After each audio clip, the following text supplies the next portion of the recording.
Now, whether you agree with it or not, you got to admit, the Bible has some good-ass stories, y'all, filled with dastardly deeds, danger, and deception.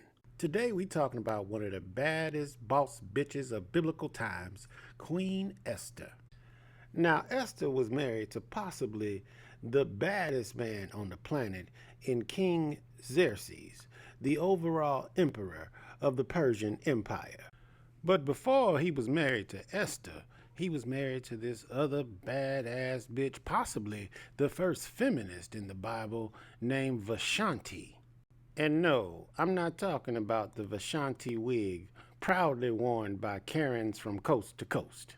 Now, how was she possibly the first feminist in the Bible? Well, Xerxes threw a party, just for everybody, to make appearances look good and shit.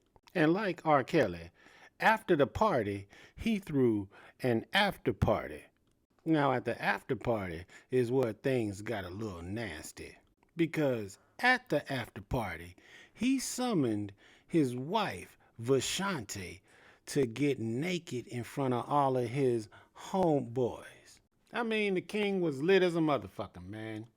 I mean, he was drunker than Tiger Woods when he T-boned a tree on a Tuesday. I'm the motherfucking king.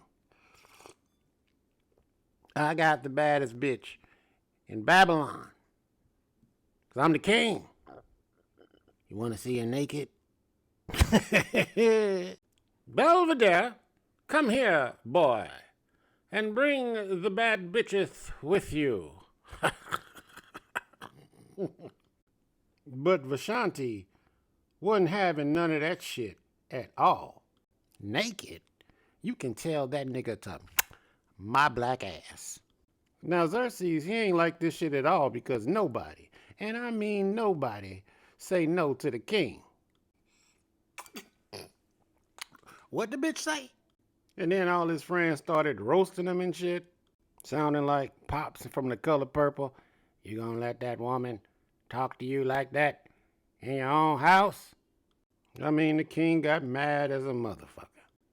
Ain't no hoe say no to the king. And the king had this advisor named Memicon, who was kind of like Silvio from The Sopranos. Hey, boss, I'm not saying nothing. I'm just saying you was disrespected. Now, if she disrespect the king, what are we gonna do? Our gumas gonna start disrespecting us? Our wives gonna start disrespecting us? Oh no. Maybe we have to dismiss this bitch. I mean, maybe she should go on a little vacation.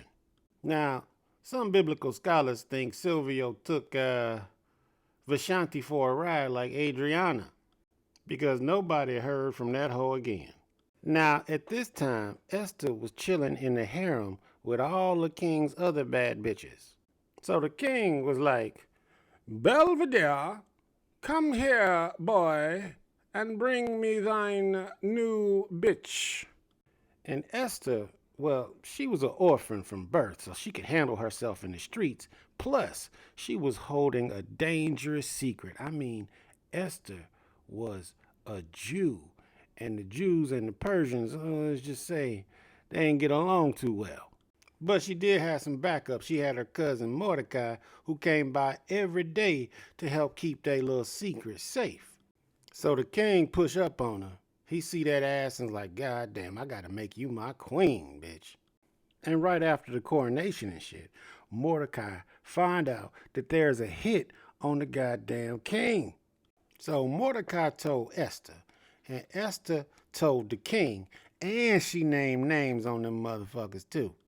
And once the king found out, he had them two boys impaled. And if you don't know what impaling somebody is, just watch the scene with LL Cool J and In Too Deep and the pool stick. God. I mean, forget walking around with a stick in your ass. I mean, he literally put a stick in his ass. I mean, this was a damn good movie. Anybody else see this movie? It was good. Then come in one of the biggest haters in the Bible named Haman. Hating Haman. Because after the king found out, he promoted hating ass Haman to his top advisor. Now, Haman ass probably set the whole shit up from the beginning, if you ask me. So the king tell him, now everybody gotta bow to you because you my dude, right? That shit made Haman's head get even bigger. So Haman ordered everybody to get down and prostrate to him. And for y'all slow some bitches out there, not prostate. Prostrate. Prostrate means to lay down and bow and shit, not a finger down the dookie chute. Then hating ass Haman got mad as a motherfucker. Then hating ass Haman got so mad that he decided to kill every single Jew in the city just because Mordecai wouldn't bend the knee. Now, by this time, the king is so in love with Esther that he promised her, like, you, baby, you can ask me for anything. What you want, I'm going to give it to you.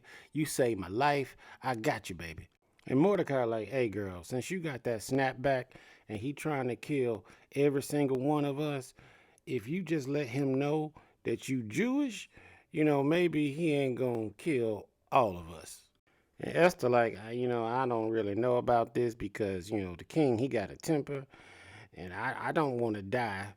You tell them motherfuckers to pray for 3 days and then I'll talk to him then, but we need some help from the Lord. Now, Haman is so ready to kill Mordecai, he done built gallows and all kinds of shit. He ready. Now, the night before, the king had a problem sleeping. So he told one of his people to bring him a book so they can read it and shit. And, the motherfucker opened up the book, and it goes straight to the page where Mordecai saved the king's life. It told the whole story. And the king is like, oh, he about to hang this motherfucker tomorrow. Hey, Haman, you know a motherfucker named Mordecai? Well, my lord, I think I heard that name before.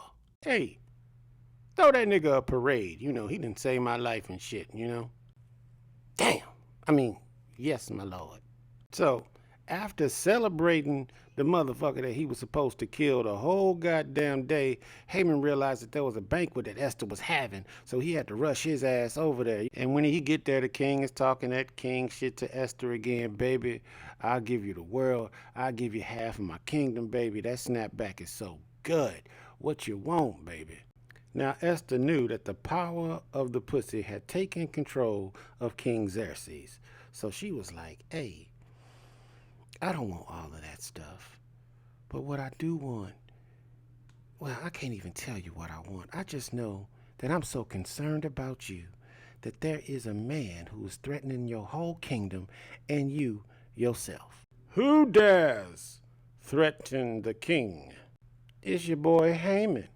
Hating ass Haman. He is threatening to kill my people. And that means he's going to have to kill me.